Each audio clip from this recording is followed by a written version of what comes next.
English is a funny language. Piano players are called pianists, but race car drivers aren't called racists. When we transport something by car, it's called a shipment. But when we transport something by ship, it's called cargo. We cook bacon, but we bake cookies.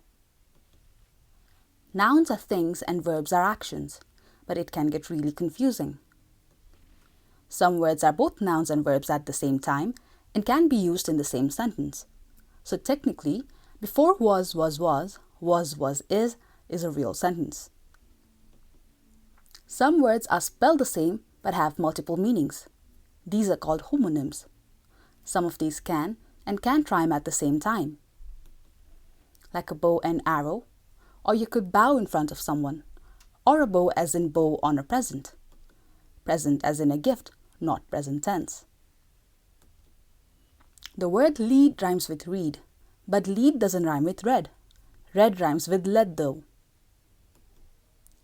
Some words sound alike yet are spelled differently. These are called homophones, such as meet, earn, days, waste, whole, rain, sight, and peak. Some words look like they should rhyme, but they don't. This is the word balm. Changing the B to a T gives us tomb. Let's try changing the first letter to a C, and now it's comb, which doesn't rhyme with either balm or tomb. The ending ough is one of the most confusing things in the entire language. Take these words, tough, though, through, and thorough. None of them rhyme with each other. But surprisingly, pony and baloney do, and so does sue and through. Letters don't always make the same sounds. Phonetics is the study of how words and letters sound. But funny enough, even the word phonetics isn't spelled phonetically. We can see that C sometimes sounds like K, like in cat and can, but C also sometimes sounds like S, like in cigar or scent. One of the silliest things about English is how we use silent letters. This is a B. This is also a B. This is a very long Q. And this is also a very long Q. The S in Ireland, P in psychology, H in honest, and B in plumber. What's even the point of silent letters? But wait, silent letters aren't always silent. For example, in crumb, the B remains silent, but it makes itself heard in crumble. Some words have multiple meanings, which is fine, but what isn't fine is when their meanings are completely opposite of each other. These are called contronyms. For example, the word off. Here, the Wi-Fi just got turned off, as in it is deactivated. But when my alarm goes off in the morning, it turns on, or is activated.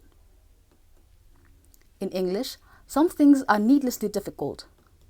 The masculine pronouns in English are he, his, and him. So one might imagine that the feminine ones should be she, shiz, and shim, but they aren't. Instead, it is she, hers, and her. Sometimes grammar rules in itself are not very reliable. For example, I before E except after C. Sure, this rule applies to many words, except for height, sees, there, vein, science, and many more. Also the pesky rule that verbs in the past tense end with ed, except for you ate rather than eated, and slept rather than sleeped. You see this fruit? It's a pineapple. But pineapples have no pine, nor are they anything like an apple. The letter W is kind of weird too. In most fonts it looks more like a double V than a double U. We say in December, but we say on Friday, and we say at 5 o'clock. We say in the car, but we say on the bus. With grammatical rules that are often broken, spelling and pronunciation irregularities that perplex even its native speakers, it is clear that English is a funny language.